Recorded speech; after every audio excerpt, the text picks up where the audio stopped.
Good evening, Trinidad and Tobago. Welcome to Community Corner on Good morning. ICNTT. It's always a pleasure to come to you, from the different various communities where we highlight the positiveness of people and the contribution that they are making in society.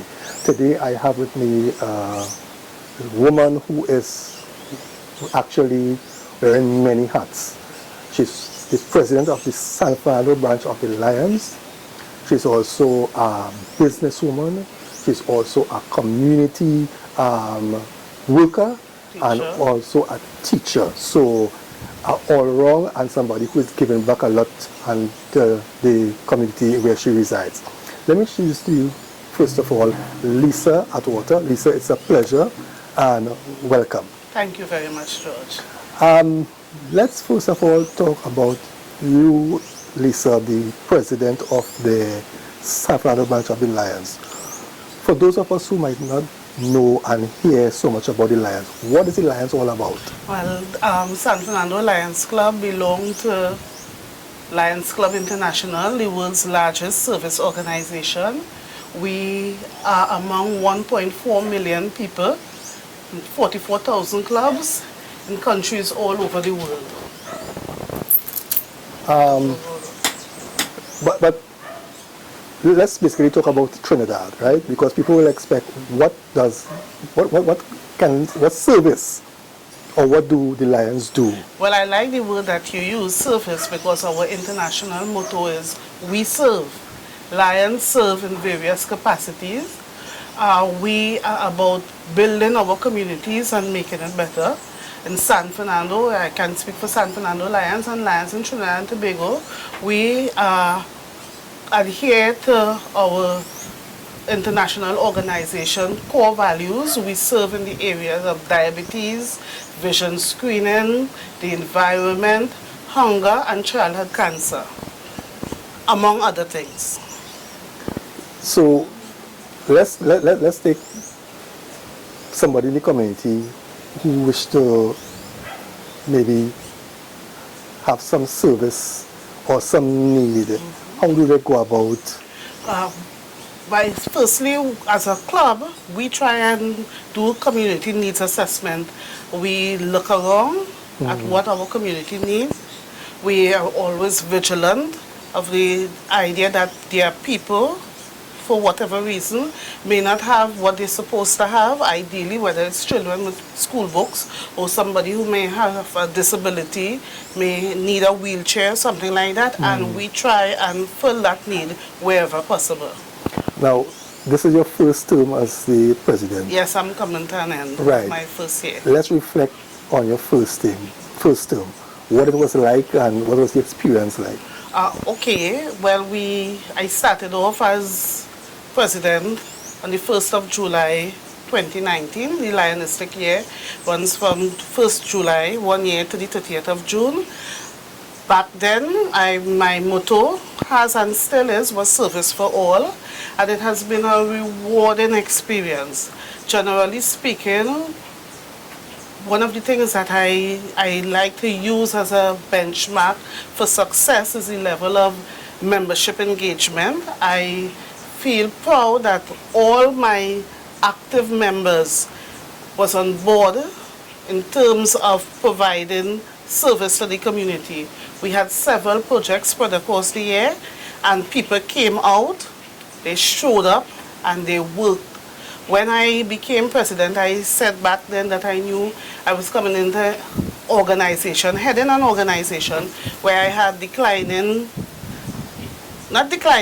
where I had members who were very, very senior. I said I was inheriting senior members and a senior institution in a senior environment in terms of our infrastructural, in terms of our building.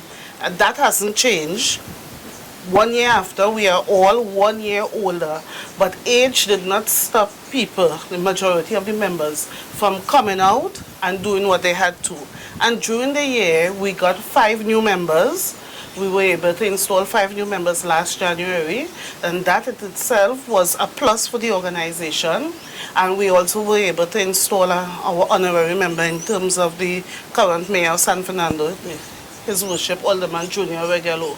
So it has been a rewarding year. We've been able to forge partnerships with other organizations.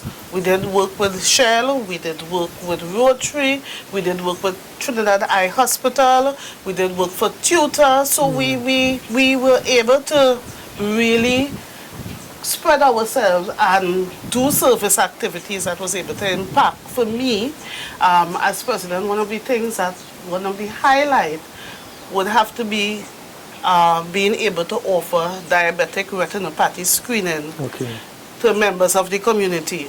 It is, yes, diabetes is one of our core areas, and a lot of people go blind from diabetes.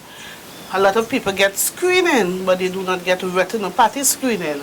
And through the efforts of the Diabetes Association, through their president, was able to ask about whether we could have this service. Initially, I wanted, if I had 5 to 10 people screen for retinopathy, I would have been grateful. I would have considered that a success. When I reached out and asked about getting these 5 to 10 people screened, the response was an overwhelming yes. From Trinidad and Tobago Eye Hospital, they came, they set up in our den, and they were able to perform that service on the 15th of November last year, one day after World Diabetes Day. And then when we did the health project in Muruga, Eye Hospital came out again to do that screening. And for me, that is so important, because as I said, a lot of people don't access the screening, and it is costly, but it was done entirely free through the goodwill of the partnerships that we've been able to forge.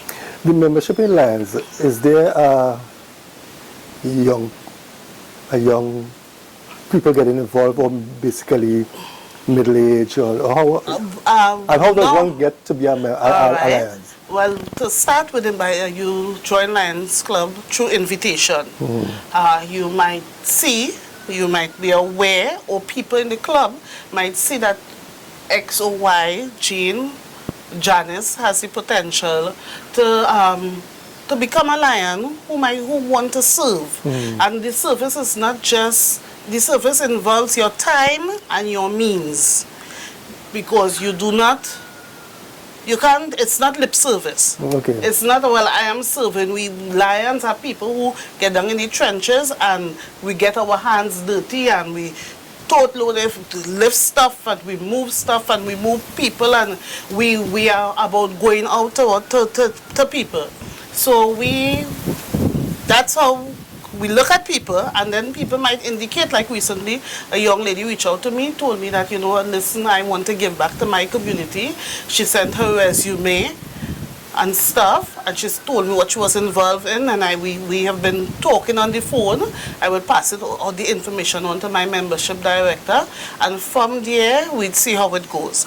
It involves orientation, because you need to know what you're getting involved in.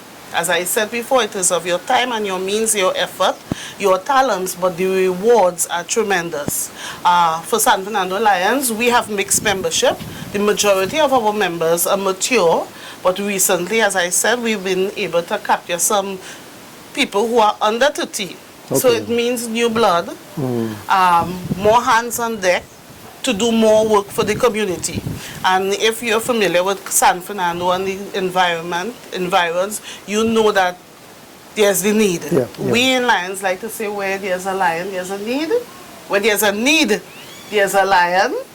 And we try to be present as much as possible to make sure and capture the need. So fulfill the need. Everyone in the Lions Club is considered a lion, right? Yes. So the males are not lion, and the women are not lioness. No. Years ago, we had that. We had Lioness Club and we had Lions, but now everybody's lion. If you're younger, you're in the youth club. It's called Leo. So the younger ones are called Leo. We have Leo clubs in Trinidad and Tobago, and up and down the Caribbean and right around the world. And we have Lions Club also. What the youth club, what they do? Service also. In fact, I am a product. Many years ago, I was a member of Princetown Leo Club. So that means you did a long time? Well, I came back just about 8 years ago, but Okay. as a teenager, while I was doing A-levels and even afterwards, I was a member of Princetown Leo Club. Okay. It was started in St. Stephen's College, and back then I served both as treasurer and as president during that stint. So yes, I have a little history with the organization. When your term comes to an end, are you going back up for another term? And how long is the term? The term is usually a year, so Okay. we're in May right now. It will end on the 30th of June, but the nomination committee has seen it fit to ask me to serve another year in my club too. Also, we have that in our constitution where if the president has the option of serving 2 years, some people serve 1, other people serve 2. Yes, I am going back for a second year. Well, I mean, in 1 year as a president in an organization, what can someone do You could start. in 1 year? You can start and hope to finish. Okay. But I like what I do, 1. 2, I believe that I could do more. 3, because of our current situation with COVID, there were things that we had on the drawing board that we didn't get to complete, especially in terms of fundraising. So I am taking the opportunity when I was asked, when the nomination committee asked if I was willing to go back, I said yes. Okay, so given the opportunity and you get back in, what are some of the new plans that you have in store for your second term? If you're familiar with San Fernando and Circular Road, you know that we have a building there. We own the Civic Center. And the Civic Center, as I said, aging infrastructure is in need of an overhaul. I hope to continue. We started during my year, we started raising funds to do over the building, and that's one of the things that I hope to continue and to contribute towards that physical infrastructure, because we do so many things there. We've done so many things there over the years, and I hope that we can continue to use it as our home, and it could be a beacon in the community. Up to recently, we had people who used to come in, young men on evening, and do drumming and dancing and stuff, but because the building has run down, we had to stop that service, but we want to continue in that vein. So that's one of the things. Another thing is that last year, during the month of November, we tried to build an outreach to build awareness in the community, especially in the schools, where diabetes is concerned, type 1 diabetes among our school children. We started distributing booklets. We did it in about 8 schools. I want to cover all schools in San Fernando. People need to know it's not a disease that is going to go away. We would wish it could, but a lot of people live with it. A lot of our children in the school system live with the disease, and I want that teachers and other stakeholders in education be aware. So that's one of the another thing that we want to do as a club and as a president. Last year, for the first time, the club sponsored 4 young women on a program. It's called Nina Young Ladies Development Program. We did 4 ladies. Hopefully we can do some more this year. It's about helping out at-risk girls, teaching them, introducing them to life skills, entrepreneurship, that kind of thing. And it was something that club members bought into when I carried the idea to them. I want us to continue in that vein. One thing that has been on my mind for a while and became even more important is that recently I went to the blood bank to give blood. Somebody I knew needed a pint of blood. And even before going, I said, you know, I wanted to do a blood bank drive. So while I was there, I spoke to the head nurse about it, told her that I'm from San Fernando Lions, and we realized that giving blood is probably one of our best kept secrets in Trinidad and Tobago. But it's something that we need. We just need it. People need it all the time, and in a lot of instances you find sometimes families under stress when their loved ones are ill and they're asking for blood, and it's limited in supply. So I have been in talks with them thus far. We have already produced the flyers to give out and encouraging people to go and give blood.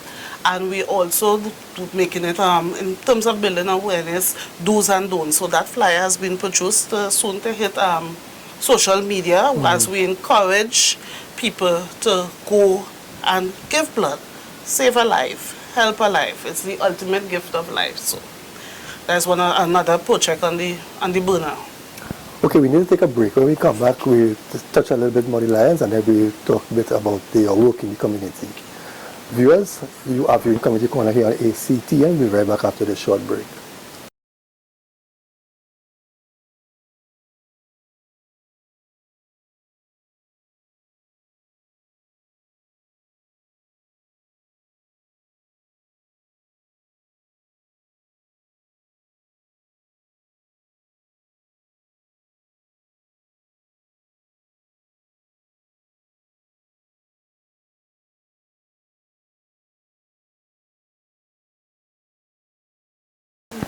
Okay.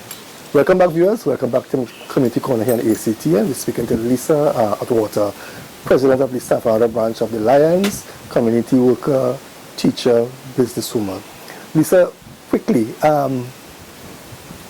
how do the Lions generate funding? Do you all get funding from the government, or do you all have to raise your own funding? Generally speaking, we raise our own funds. Sometimes we get contribution. We have been fortunate to get contributions from a number of people.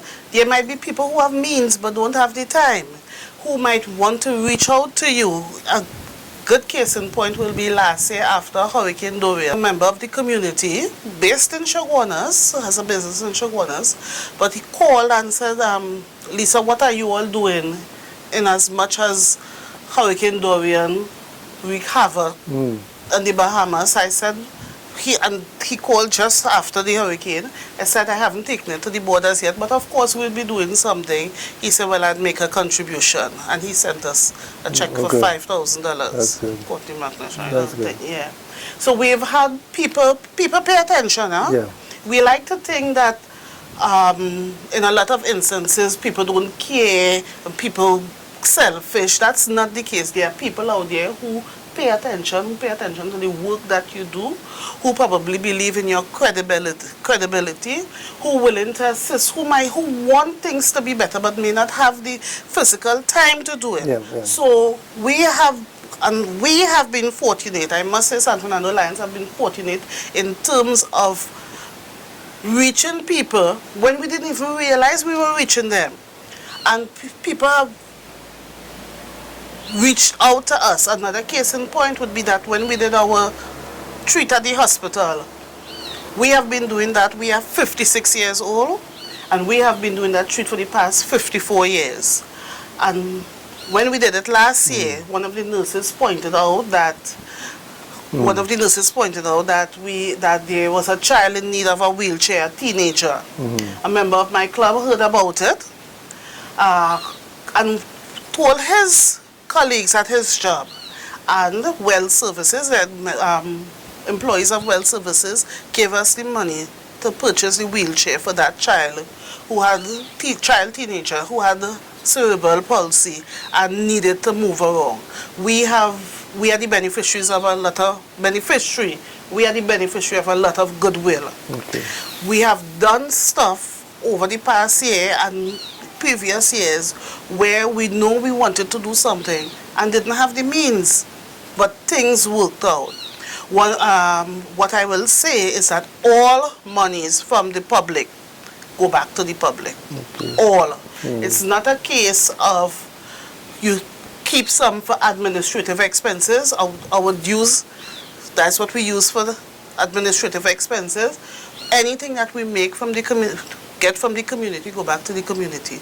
We do fundraisers, whether it's barbecue, we have our annual Lenten breakfast morning, we do donation sheets. Last year, our donation sheet brought in more than $16,000 that was used to offset Christmas hamper project, used to offset World Week of Hunger in Lions. We observe World Week of Hunger in January, we were able to give hampers to the Mothers Union home and provide dinner for the men at Court Shamrock. Okay. And that came directly from donation sheets that members worked September, October, November, going into December. We did, and hence the reason for the success of the project. Fundraising is critical. This is a small fundraiser that members of the club have undertaken. We are putting our coins in blue water butters. This is specifically to go towards our roof. So when we have our spare change lying around the house, we put it up. All members doing this? All members doing it. This is an initiative of a member of the club, Lion Alison Sloanseal. She's been a past council chair. She has served Lions well, and she asked us one day, why not try and let's full of butter? And people have been filling butters. So this is my butter here. I'm almost finished filling it, where this money collected specifically is going towards the roof of our building. How do you do it? How do you do all this work, then still come and give back to the community, you know, see about yourself, then teach at Moruga Secondary School and run a business? I always say that I'm grateful. I acknowledge the fact that I'm a child of the community. Everything that I've done or currently doing or will do is a result of the type of support that I've gotten over the years. I'm American. I like to refer to myself as Dolby and Sheila grandchild, and Carol daughter and stuff. And people know my mother. They know my grandparents. They know which church I belong to, which church I was baptized in and grew up in, and where I'm christened and the whole stuff. I am from the Moruga Road.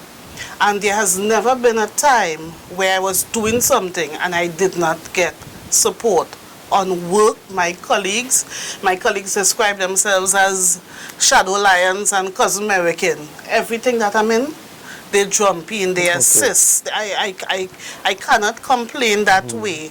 And people in the village of Moruga, last year when I celebrated 25 years of working there, I said, they don't forget that Miss Atwater on the hill, a taxi driver, will bring me home. Free of charge?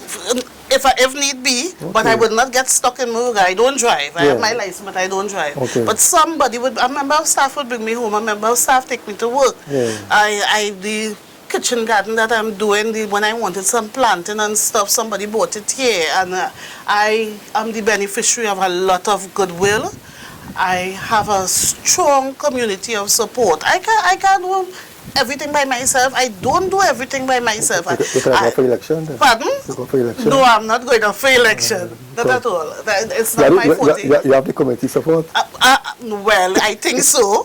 I think so. They know my number. And I remember a few years ago, a new teacher was on staff.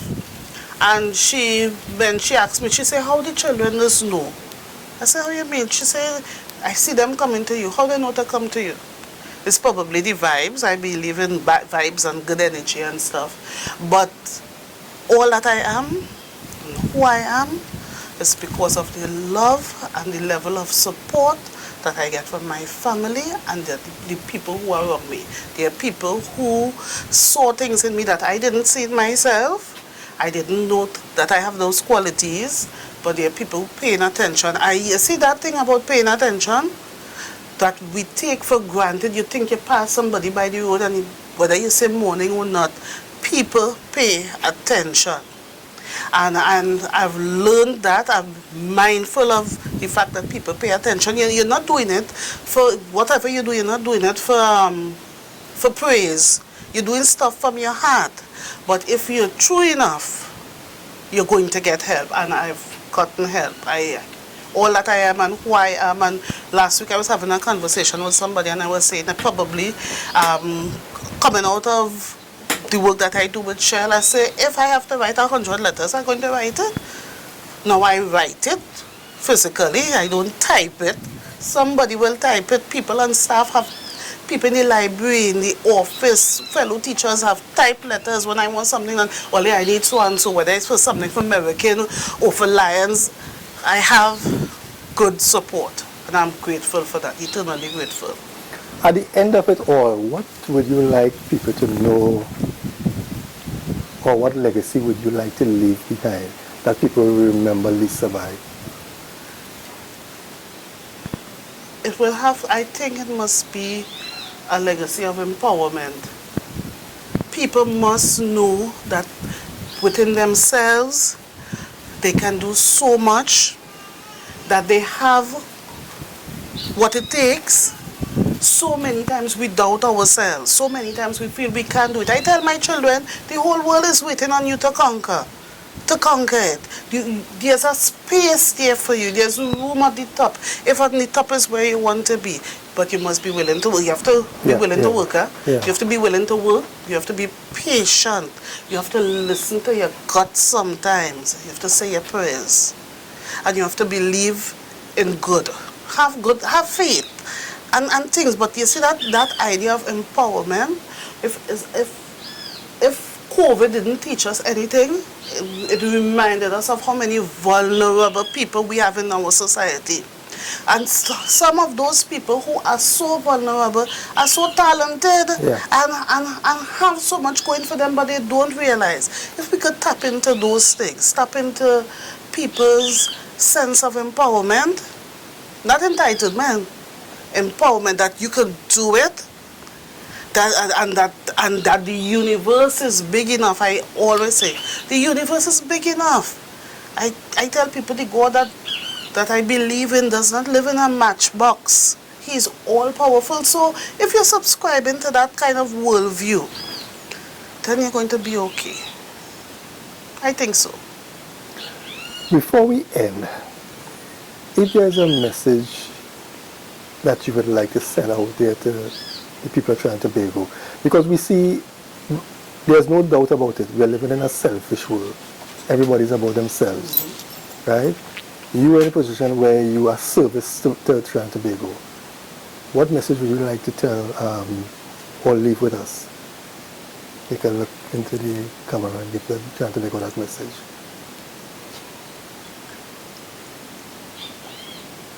What shall I say? See this thing in here? That heart? Let that be a beautiful place to start with. Start by being beautiful in here, and it will radiate outwards. Start by tending to that heart. Yes, it may have been broken, might be missing a piece, hurting, bleeding, and so many other negative things, but it's also your life force. And it is there.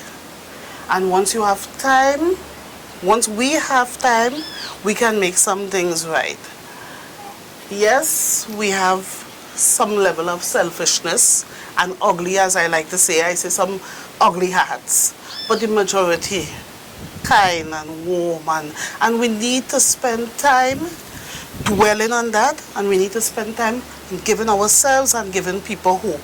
See, hope is a powerful stimulator, powerful thing, and children, I say I teach because children must realize they have hope, that the world isn't all dark and gloomy. We have hope, and once we are alive, we can try and make a difference. Well, Lisa, it was indeed a pleasure. Let me wish you all the best, right, as you continue serving. I hope that you get through to serve a second term, because you have so much that is still to be done, right, and I know you're going to get it done. So again, thank you for allowing us into your home.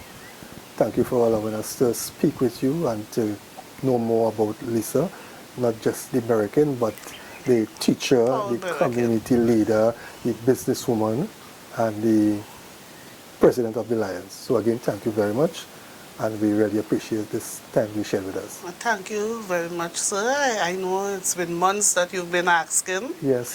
Months, and I finally said, okay, let's let's do it. So Yes. I guess there's no time like the present. Thanks very much for journeying to Princeton. I hope you enjoy the ambience even as you sit here, and we'll be in touch. Well, viewers, we have come to the end of another edition of Community Corner here at ACTL. We're in the community of Princeton, and we were speaking to Lisa Atwater, the president of the San Fernando Lions, teacher, American, community worker, and businesswoman, a very powerful lady. And we hope that you enjoyed this segment. We hope that you will join us next week where we give you another edition of Community Corner, where we go into another community and highlight something or someone who is of a positive influence. So again, thank you very much, and we'll see you next week.